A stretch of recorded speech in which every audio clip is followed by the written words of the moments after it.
I'm going to start then by talking about this story with Maggie Thatcher, because Chloe mocked up a graphic here, and she says in this graphic, the Victoria and Albert Museum in London has branded Margaret Thatcher a contemporary villain alongside Osama bin Laden and Adolf Hitler. Why are our taxes funding this complete and utter nonsense?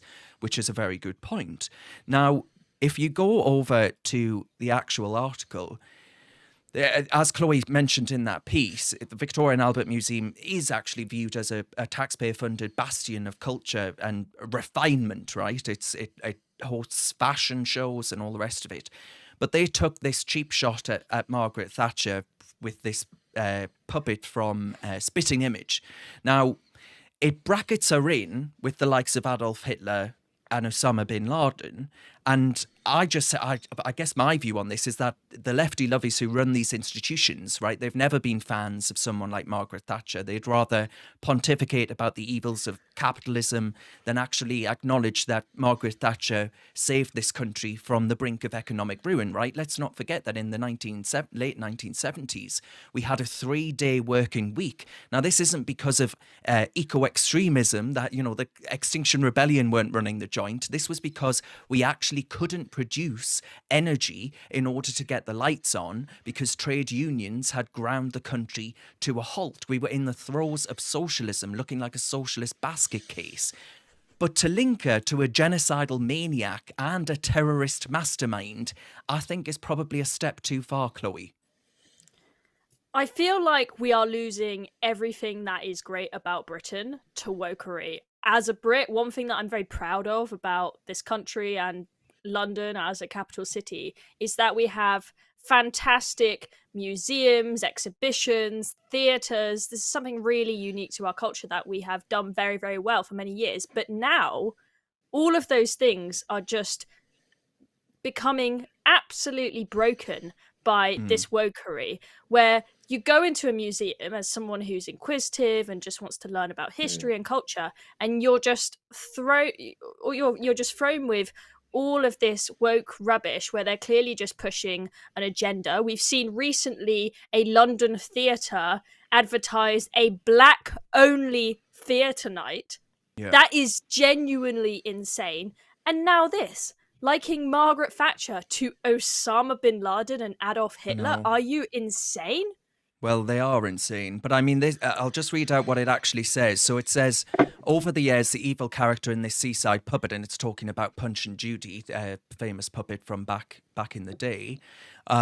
This famous puppet, the show shifted from the devil to unpopular public figures. Unpopular public figures. She won 3 sodding elections, including Adolf Hitler, Margaret Thatcher, and Osama bin Laden, to offer contemporary villains. I mean, what planet, Alex, are these left-wing, latte-sipping, taxpayer-funded idiots living on? I don't know anymore, Darren. Every week I feel like the shock factor's gone. You know, yes, it has. It's become so normalised. And Chloe just said, perfectly nailed the epitome of this, which is we've gone back to a period of time where people actually want segregation. I mean, what kind of it's such conflict with British values, isn't it? To label great prime minister, our first female prime minister. Let's not forget. They love to forget that part, don't they? They never mention that until it suits them, of course. But to think that she could be compared to bin Laden. I mean, for goodness sake, what they love to miss out. I mean, I assume, given the fact that the mines did close for so long, that Thatcher was probably done more for the environment than any prime minister in the last 40 years. It's a very good point.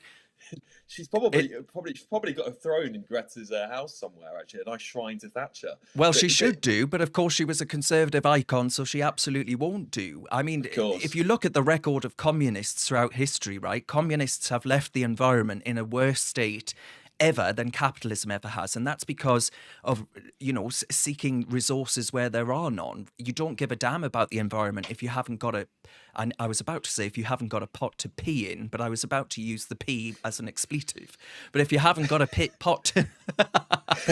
Go on, how long have we been in this for? And I've just broken the rule already. 7 minutes and I'm already effing and jeffing. But I take this really seriously. I remember my grandmother, right? I was really scared to tell her because I found out that my mother bought a council house under right to buy. So obviously I was a lot younger. And I thought, wow, this is a great policy. What a great thing for someone like my mother to actually have an asset security to pass on to her kids. And I found out this was all down to this Thatcher woman. And I remember asking my nana, my granddad was a miner. So I was a bit, there was a certain amount of trepidation in asking the question. And I said, Nana, what did you think of Margaret Thatcher? And she sort of went a bit sheepish for a few seconds, but she turned and she said, quick as a flash, now she was for Britain.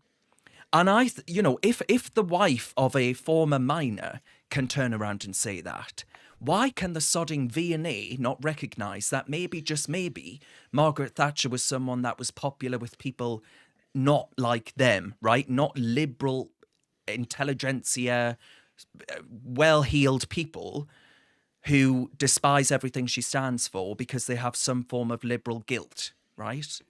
I feel like this is... Sorry, Alex, go on. No, please, go ahead, Chloe.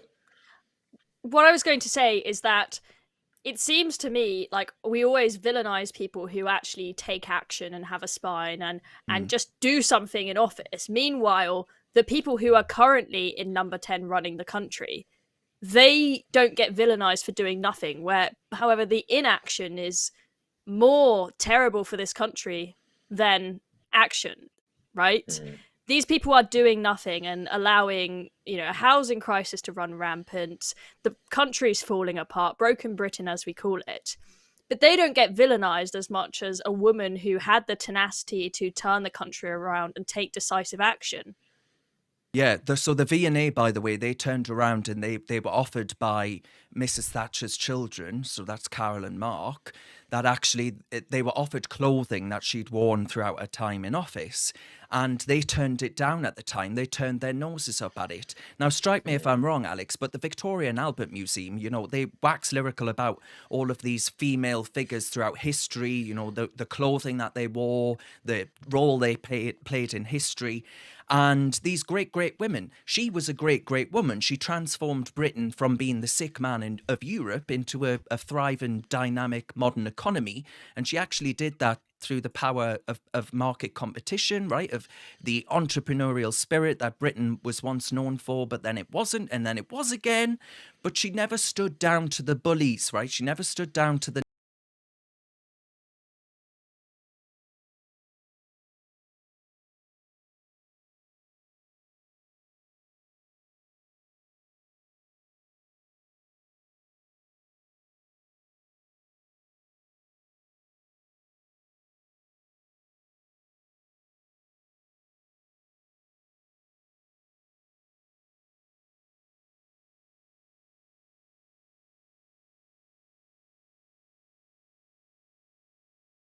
are all staunch lefties, with a massive political and cultural agenda to basically whitewash our country's culture and say Churchill bad, Thatcher bad, and rather than highlight all the incredible achievements of both those people and acknowledge the time that they lived in was different and that our culture was different, they decide to take them down in a modern setting because it's easier for them to win a debate about culture now than it would have been 30, 40 years ago, because of course none of these issues would have been even surfaced in that time, because everyone, including the left back then, would have gone, you're absolutely bonkers, you can't even define what a woman is, are you mad?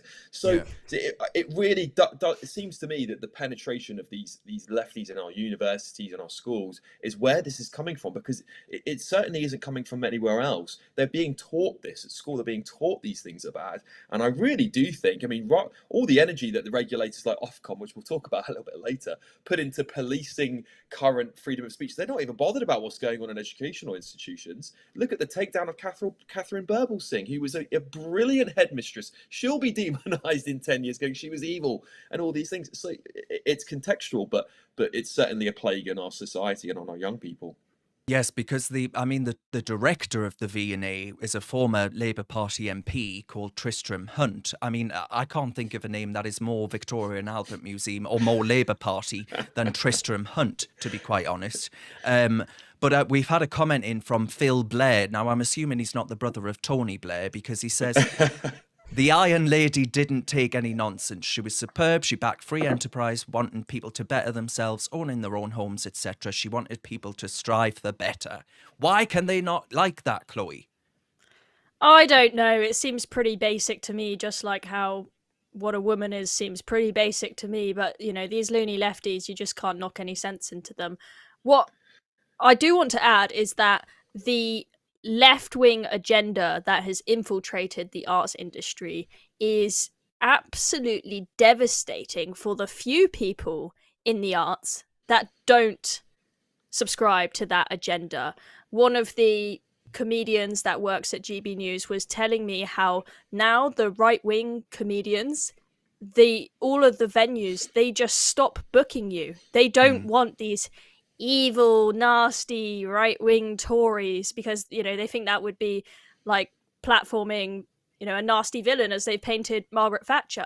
And so it's killing the careers of so many people in the arts industry that are one of the few that don't subscribe to this crazy woke agenda. That's horrible, to not be able to get a comedy gig just because of your political views is just horrendous. We've seen when Katie Hopkins went on tour, it was an absolute nightmare for her because she had venue after venue cancelling last minute. There were some locations where it seemed like she went for about 5 different venues, each of them cancelling her after the woke mob demanded that she be deplatformed. How about if you don't like her, just don't attend, don't buy a ticket? It's obvious. So straightforward. Chloe, just on the back of that quickly, I've got a very close family member who's in the arts industry, you could say, and they don't subscribe personally to these views. They don't personally subscribe to BLM or anything like that. They think it's all nonsense, but they are being forced, they told me, forced to comply with it because they, as you correctly just said, they will be cancelled and they will never have a booking ever again. It's their whole career because this is it's almost social etiquette for the people in the creative arts to believe in these things, and it's become a dangerous sort of fascism. It's funny that they compare Thatcher to fascists because they are the actual fascists. That's a very good point. They don't want you to have an alternative opinion. They hate it when you debate with them about the topic. They won't even listen to your opinion. So it's quite scary to see that they've infiltrated whole industries and now censor you if you don't prescribe to their ideals. Yes, so Jim's commented, and Jim says Maggie wouldn't have this crap against our own people. She would have stopped this mass immigration and sent those that commit crime out. It sounds like a really reductive basic point, but I think it resonates with a lot of people. Kath on Facebook says, such a disgusting thing to do, stop funding them with our money. Well, the problem is, Kath, you've got no choice in the matter, right? That's it. It goes to the Treasury, and then the Treasury doles it out like sweets to all of these outfits that are about as pro-British as I don't know what. Now, Perfect Storm says that Margaret Thatcher was the best Prime Minister this country has had since the Second World War. No one has come near her since. I could not agree more. And a Time Lord communism killed millions upon millions. Absolutely and still right. does. And still does in does. China. Let's just say that. Yeah. You don't see the Free Palestine lot out on the streets for the million Uyghur Muslims imprisoned in camps in China, do you? But never mind. Right. So I guess my message, just to bring that to a close, would be stick to what you're good at, right? Which is putting up expensive fashion and design and leave the political commentary to those who actually know what they're talking about. Have you got what it takes to be a reasoned presenter? Well, send us a short clip of yourself to join@reasoned.uk and we might be seeing you on this very channel very soon indeed.